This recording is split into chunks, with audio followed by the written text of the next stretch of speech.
Hancurnya citra toko elit AS. Skandal Little Saint James, atau juga sering dikenal dengan Lolita Express, sudah mengguncang dunia. Dan sekarang AS kembali terjebak dalam skandal abad yang paling mengejutkan. Menurut laporan Red Star News, seorang rapper dan produsen musik terkemuka AS, juga sebagai konglomerat di dunia musik, Sean Puff Daddy Combs, atau yang juga akrab disapa P. Diddy, menjadi skandal Hollywood terbesar dalam setahun terakhir.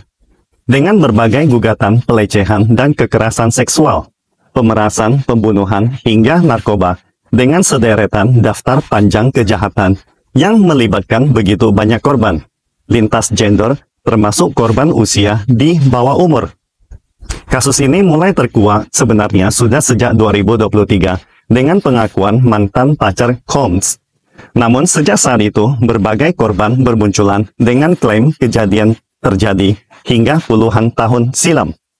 Awalnya, banyak netizen mengira ini hanya berita dari dunia hiburan AS. Tetapi setelah kasus Lolita Express, ternyata ada banyak daftar nama orang berpengaruh di AS yang terlibat. Bahkan, nama-nama dalam daftar kali ini jauh lebih mengejutkan. Siapa sebenarnya Puff Daddy ini? Bagaimana bisa ia terlibat dalam skandal sebesar ini? Dan siapa saja tokoh-tokoh elit AS yang terlibat? Banyak netizen AS masih tidak percaya bahwa sosok terhormat di dunia musik hip-hop ini ternyata mengorganisir jaringan besar narkoba dan kejahatan seksual lebih parah lagi.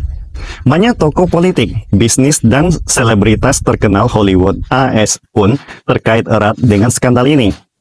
Mungkin banyak netizen bertanya, bagaimana sebenarnya posisi Puff Daddy di dunia hiburan Amerika?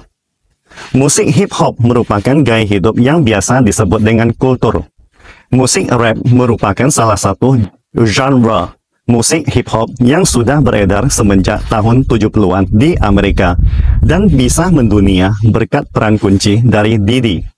P. Diddy bukan hanya seorang musisi, tetapi seorang produsen dengan bakat luar biasa yang berhasil membawa musik hip-hop dari pinggiran ke arus utama. Grammy Awards, penghargaan tertinggi di dunia musik yang banyak penyanyi impikan seumur hidup, berhasil ia menangkan sebanyak 3 kali. Sebagai contoh, pada tahun 2006, Diddy masuk dalam daftar 100 orang paling berpengaruh di majalah Time. Pada tahun 2008, ia diabadikan di Hollywood Walk of Fame. Setelah meraih popularitas, Diddy sangat cerdik dalam membangun jaringan dengan kalangan elit AS. Pada puncak karirnya, ia memperluas bisnisnya ke industri fashion, minuman keras, media, dan banyak lagi, sehingga mendapatkan kekayaan yang luar biasa. Bagaimana Diddy bisa bergaul dengan kalangan elit politik AS dan meraih puncak karirnya? Mirip dengan Jeffrey Epstein dengan skandal Lolita Express, ia menyediakan tempat hiburan bagi para tokoh elit. Bentuk kejahatan terbesarnya adalah mengadakan pesta pora di villa mewah, bahkan di hotel-hotel mewah di pusat kota. Mungkin ada yang bertanya, bagaimana pesta bisa terkait dengan kejahatan? Tahukah Anda bahwa pesta di budaya Amerika berbeda dengan pesta yang kita pahami di Indonesia atau kebanyakan negara lainnya? Di AS, pesta yang diadakan oleh Diddy lebih mirip dengan pesta seks. Seluruh pesta terdiri dari 3 tahap. Pertama, ia mengundang tokoh-tokoh berpengaruh di negara Paman Sam, dan hanya tokoh elit teratas yang bisa ikut serta. Kedua, memilih tempat yang sangat mewah, biasanya di hotel bintang 5 atau villa milik Diddy sendiri. Ketiga, dan yang paling krusial, ia merekrut banyak anak remaja laki-laki dan perempuan, bahkan anak-anak di bawah umur, untuk dijadikan objek kepuasan bagi yang namanya kalangan elit ini. Untuk mengendalikan para korban, Diddy menggunakan obat-obatan. Para remaja dan anak-anak ini diberikan obat sebelum pesta, membuat mereka tidak sadar dan rentan disalahgunakan oleh para tokoh elit AS. Bahkan dokter-dokter juga disediakan di tempat pesta untuk memberikan obat kepada para tamu, agar mereka bisa tetap terjaga sepanjang malam. Setelah pesta berakhir, Diddy menggunakan kekerasan atau ancaman untuk memastikan para korban tetap diam. Atau dalam beberapa kasus, ia memilih menghabiskan mereka untuk menutupi jejaknya. Fakta-fakta ini memang sulit dipercaya bagi orang awam. Tetapi semuanya telah dicatat dalam dakwaan oleh jaksa New York dan telah dipublikasikan. FBI menemukan senjata, narkoba, dan barang-barang lainnya di rumah Didi, termasuk 1.000 botol minyak bayi, yang semuanya menjadi barang bukti. Setelah penyelidikan lebih lanjut, jumlah korban yang diketahui dari pesta-pesta Didi melebihi 3.200 orang. Yang paling muda bahkan belum berusia 9 tahun saat mereka disalahgunakan. Lebih mengejutkan lagi adalah daftar nama-nama elit yang hadir di pesta ini, termasuk keluarga Hilton, Kim Kardashian, aktor Hollywood Leonardo DiCaprio, legenda NBA Michael Jordan, mantan Presiden AS Obama, mantan Presiden AS Bill Clinton dan istrinya Menlu Hillary Clinton, bahkan Pangeran Harry dari Kerajaan Inggris. Yang menjadi perhatian publik AS adalah bahwa Bill Clinton, Hillary Clinton, Obama, dan elit-elit Partai Demokrat ini sudah terlibat sejak skandal Lolita Express.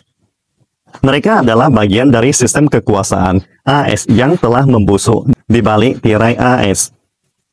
Namun, apakah mereka dan tokoh-tokoh besar lainnya akan mendapat hukuman? Untuk saat ini, tampaknya sangatlah tidak mungkin. Kenapa? Karena Donald Trump telah lama berbicara tentang adanya deep state atau pemerintahan bayangan di AS, di mana Partai Demokrat telah menyusup ke dalam sistem peradilan, pertahanan, militer, dan sosial AS, menciptakan jaringan kekuasaan yang tidak bisa tersentuh oleh siapapun. Donald Trump menggunakan argumen ini untuk memenangkan dukungan, khususnya dari pendukungnya rednecks, anggota kelas sosial pekerja berkulit putih di daerah pedesaan, terutama yang tinggal di negara bagian wilayah selatan AS, yang merasa paling dirugikan oleh deep state ini. Awalnya, banyak netizen AS menganggap ini hanya omong kosong Donald Trump. Tetapi, dengan munculnya skandal Lolita Express dan pesta seks Didi, banyak netizen AS mulai percaya pembusukan sistem kekuasaan Amerika memang seperti yang Trump katakan. Lihat saja, skandal Lolita Express sudah 15 tahun sejak pertama kali terungkap pada tahun 2009. Dan kecuali Jeffrey Epstein yang mati di penjara secara misterius, tidak ada satupun tokoh elit di atas yang mendapat hukuman. Media barat juga memperkirakan skandal Didi mungkin akan berakhir dengan cara yang sama. Didi sudah ditangkap, dan mungkin suatu hari nanti ia juga akan mati secara misterius di penjara. Sementara para tokoh elit lainnya akan terus hidup nyaman tanpa hukuman apapun. Didi sendiri sudah memprediksi hal ini. Itulah sebabnya ia bahkan menolak makan di penjara, khawatir diracun suatu hari. Sidang untuk skandal ini telah dijadwalkan pada Mei 2025, dan kita belum melihat akhir dari dua skandal besar yang telah mengejutkan dunia ini. Tetapi yang pasti, citra para tokoh elit Amerika hari ini benar-benar telah hancur. Bukan lagi seperti yang sering kita dengar dari media barat.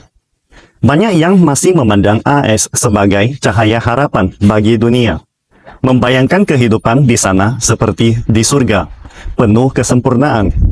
Tetapi kenyataan jauh berbeda. Skandal Lolita Express dan pesta seks Didi telah membuka mata dunia, memperlihatkan wajah asli Amerika yang gelap dan penuh kebusukan. Apakah ini akhir dari citra negara cahaya yang selama ini kita kenal?